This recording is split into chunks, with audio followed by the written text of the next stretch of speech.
Hello and welcome to a very special episode of Gundam Battle Operation 2 featuring the full armored Mark II. A upgrade plan originally meant for the Mark II that took some inspiration from the full armored Gundam. It shows up in the VMSV if I'm not mistaken, or the ZMSV, sorry. And it's an interesting unit. I do quite like how it looks. It is a 550 cost unit that is ground and space capable. It is a ballistic and beam resistance of 26, a melee resistance of 18, a range strength of 20, a melee strength of 30, a movement speed of 125, kind of understandable considering it's supposed to be a heavy unit, a thrust gauge of 70. For close parts, we have close range at 9, medium at 22, and long at 9. It's got an interesting layout in that regard. For equipment, we have the FG MK II Beam Gun GN, which can fire, but I tend to charge it myself. It can fire normally. It's not bad. It's pretty decent at what it does, but it won't blow your socks off. We have the FG MK II Beam Saber ×2. Double beam sabers, always fun. You can give them twice the Nerf bat. We have the FG MK II Vulcan pod system. It's very similar to what you saw on the Barzam and in a couple other units, even the Mark II.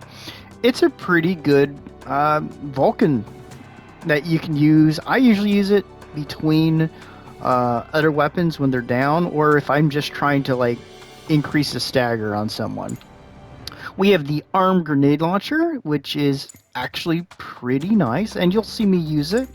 And we have the twin beam gun grenade launcher, which will stagger, but it's a bit slow. Alright, and there are no other options for weapons. That's what you got. For skills, we have leg shock absorber level 3, high performance balancer, high spec ambac level 2, melee combo controller, forced injector, always nice. Damage control, also not bad. High performance radar, active guard.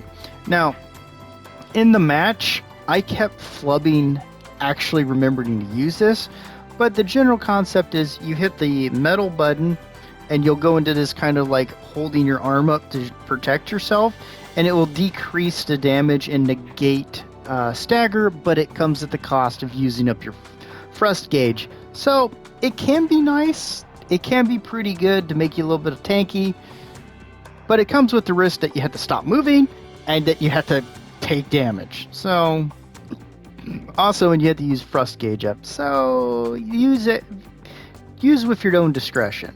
We have special left shoulder armor buffer, so there's a 50% less damage when you get hit in the left shoulder. That little shield that hangs down, I think that's what that's supposed to represent. Special arms equipment buffer, it's a 10% decrease in damage, and anti-blast stabilizer. Now, as to my thoughts on this unit, I haven't used it a whole lot, so I'm going to just state it right there. But I do tend to like this unit. It's fairly durable, it has a decent loadout, and in my experience, it's just a fairly good brawler. And if I hadn't been an idiot during the game, I would have used the active guard more, which is another thing that adds to its kind of frontline potential. It's a frontlining suit, and if you like how the Mark II looks, but you're not super fond about its gameplay, this alters it up enough that I think would probably suit a lot of people. It's a good option to be the guy that takes a ton of damage for your team, or simply is coming in to to help kind of be like a support unit to somebody else. I like it. I think it's pretty decent for what it is. I don't think it's the greatest thing ever, and it has a bit of a learning curve. As you know, I forget to use the active guard. I'm terrible with special abilities, but let's see how it does in the match to come. Hello and welcome to the match, everyone. And I will admit that I haven't used this unit a huge amount, but I do like it, and I do commit the sin of not remembering to use its ability. Again, a running thing. If it requires the middle button, it's just not going to happen most of the time with me.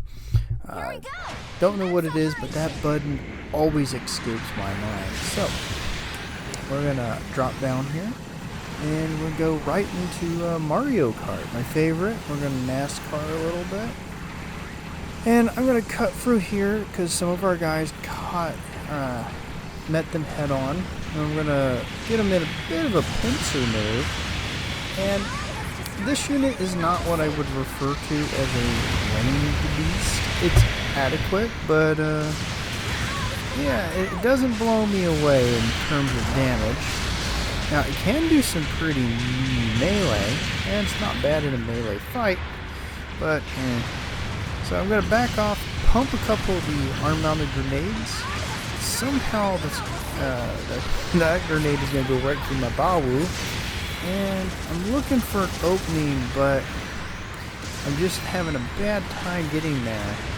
So I drop back a little bit, recharge my stuff, take a shot, do some decent damage there. And I'm going to try to come up behind this guy, get smacked in the rear, and I'm just going to use the unit's actually fairly decent mobility to get the hell out of dodge. So the team's pushing up, and honestly, the unit's got some good moves for it. It's got a couple grenades to help stagger. You can charge its double to get a stagger. It's nothing to, to be too ashamed of. Oop, there's the stealth guy. But I will be honest, as I dodge that attack from the support, that is not the most stellar unit ever. And I'm going to get hit there, and they're going to work over my legs, because of course. And I didn't realize my legs were broken, so I come in here to try to get him, and of course my legs go out. So, quick, easy kill for them. So, first death, a little bit earlier than I would really rather take it, but the team's being fairly aggressive, so can't complain too much. No one captured B, though. I can complain about that. You might notice that we have 2 supports. Always fun. They're decent supports. I like the Jetta support. I think it's a fairly formidable unit. And there is our little jerk support. Gonna pop a slide grenade in on him and let our guy work him over the rest of the way as I kind of move in to try to help my dude here. And whoop, he's gonna manage to slip away, but the team is really on it. And whoop, he's dead now. This unit does look really sharp compared to the images in the MSV, I believe. So I see the pilot switch over to the Vulcans, and there, got him with it. Took a little bit of more wiggling than I like. Well, I see my flying friend over here. So I'm going to charge it, wait for him to slip up, give him a couple of those. Fall back to let the support go by. Now, this is where remembering the ability to do a full defensive thing would have helped me, where I could have just lettered more shots, but I don't know what my brain is thinking. I just cannot remember. So there's the flying guy, gonna come in, give him a bit of a smack-a-woo, and then pop over here. He's dead. Miss on that, but this unit's a really fast unit in some regard, or at least it feels that way due to the force injectors, in my opinion. And it's a really fast match. I'm going to come in, try to get some cheeky damage. Now, I position myself so I wouldn't smack my guy, because that second attack kind of makes you go forward. Go in here, counter.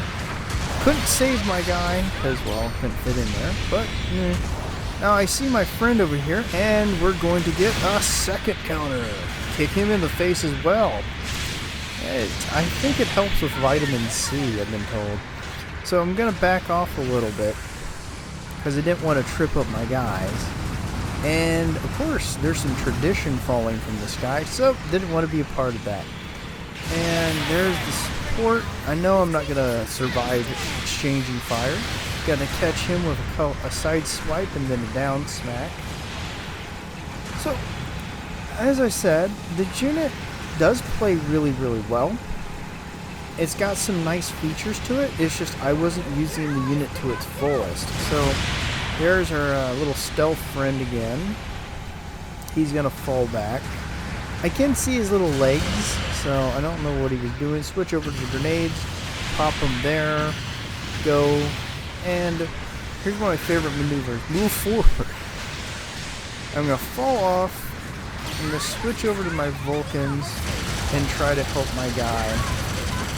But I keep forgetting this unit had the wire, and he was able to get a bit of a bullshit attack out. They had fully landed, but whatever. We're still in the lead. And there's that annoying support unit. Oh, I don't like it. Don't like it at all. Sir, I don't like it. So, someone finally grabbed B. Congratulations to whoever did that. Thank you for doing it. And, well, the team is being way more aggressive than I thought they were going to be, especially considering double support. They definitely went for the double mint. Let's go ahead and repay him our favor for that earlier death. Come in. I'm going to take a shot here. I'm going to overestimate how fast I could get to him. And he's going to overestimate how far he might get. And there he is. He's dead. I'm going to be a little bit aggressive here. He's going to get the counter. And my friend is going to smack me. So, again, the team is being way more aggressive than I think I was really prepared for them to be. And this unit actually looks so much cooler than they are. I know I said that before, but it really does. So we're under the last minute of the match, and I'll make a few mistakes, but I'm going to absorb some more damage, and I'm going to try to do it to keep some of my teammates alive. So I'm going to miss that shot, because I'm going to shoot right into that guy's shield, see this guy, and I don't know what I was thinking, I didn't just charge, but I'm going to get downstruck. My friend here is going to go right after him, and I'm going to back off a tiny bit, and he's going to come right back up, and just push forward, drop down, and there we are. Still, fairly cool looking unit. So, let's see how we did with the victory pose. Sweet, sweet victory. No positions, but third spot. Not bad, not the best, but bye-bye.